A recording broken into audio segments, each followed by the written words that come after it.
sometimes it's good to just take a look at other perspectives and just get a little insight on other people that share similar values to you, and that's a big deal because at the end of the day, I know I'm not the only person who feels the way I feel about Kamala Harris and the things that she's done. So I want you to take a listen to this woman, and let's just hear what she got to say because she was cooking. Let's just be honest. Since I got a little platform, I'm going to go ahead and use it because a lot of people seem to be misinformed.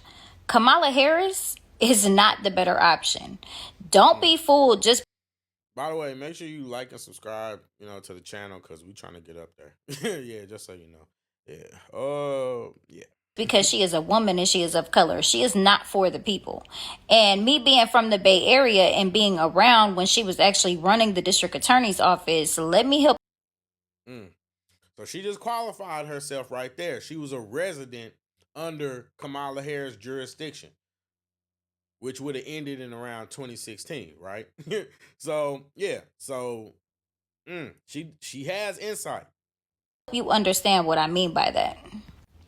And before I have gazillion people hopping in the comments, talking mess regarding Trump and all that, listen, between him and her, all you're doing is picking one of the lesser evils, and that's facts. But being that I am a part of the community of, I think that's valid. I personally think that Trump isn't that bad, but you know what I mean? I think that it is valid to say that you are picking the lesser of two evils. I mean, nobody's perfect. It's valid.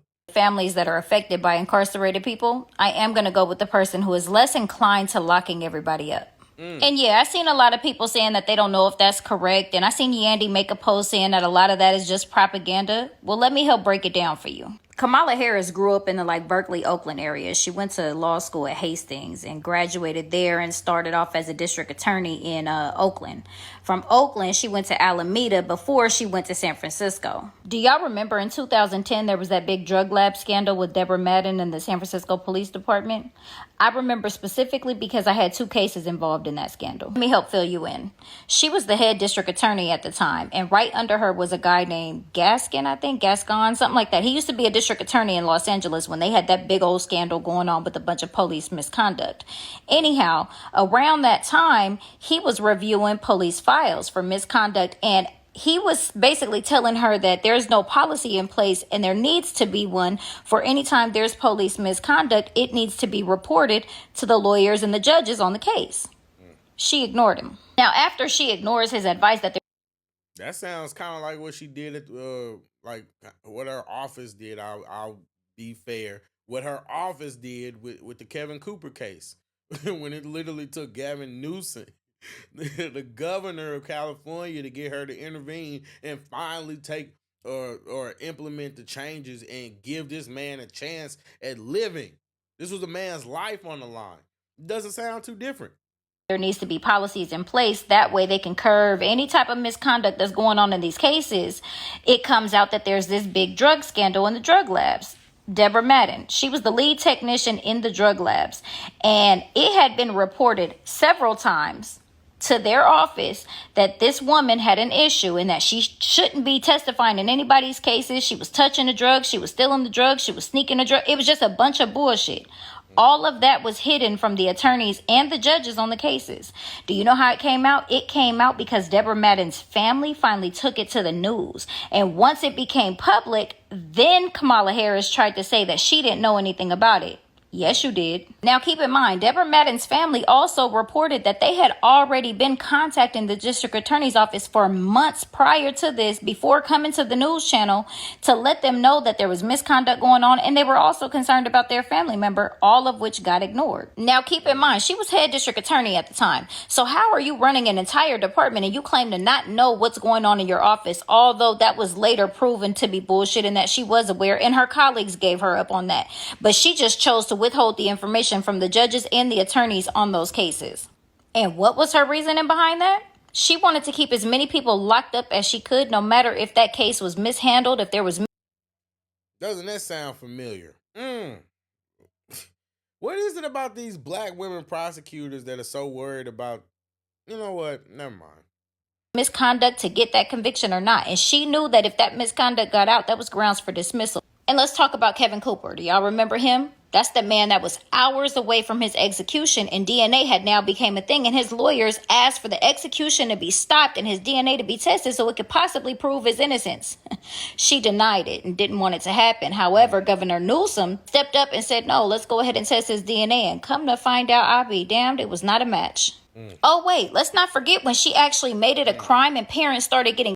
Man almost lost his life because she just didn't want to do the test.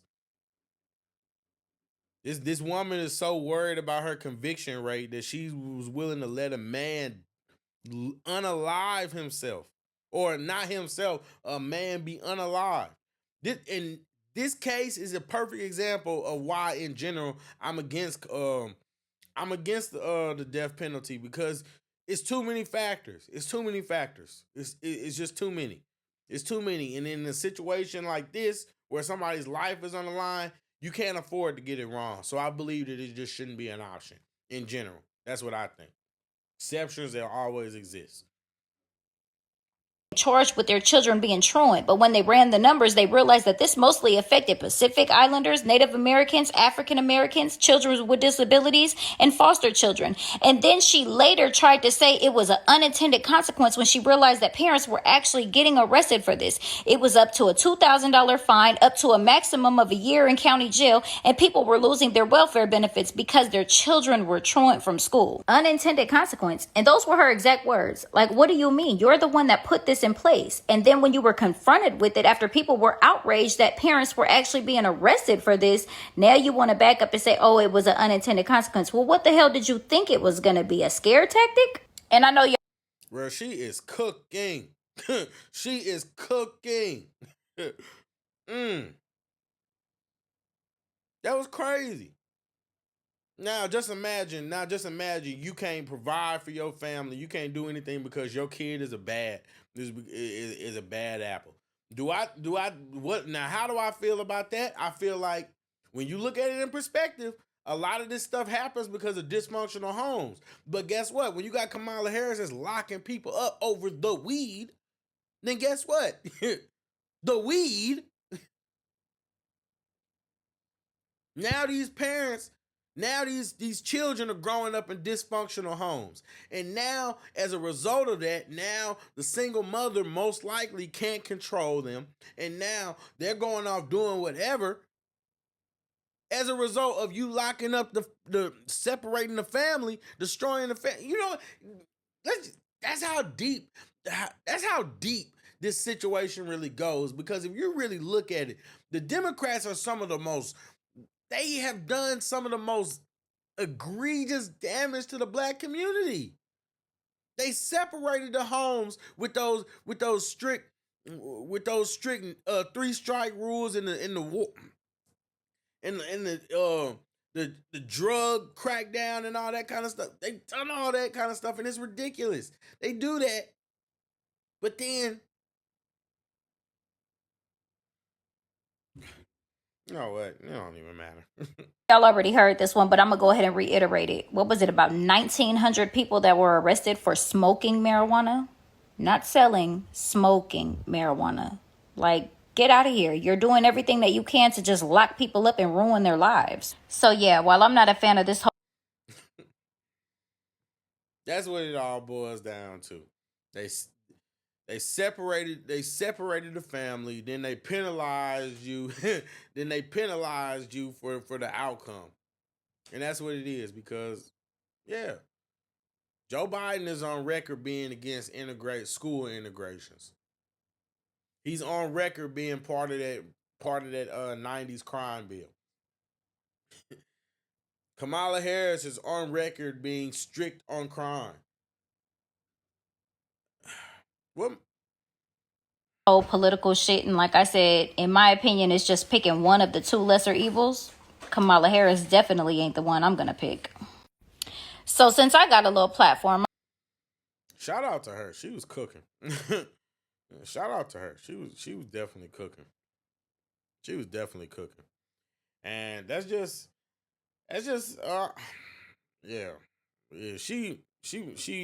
She put it more eloquently than I could. So yeah, I'll just leave it there. But like I said, make sure you like and subscribe to the video, and you know we're gonna keep coming back because this woman, she like if she becomes president, it's gonna be bad.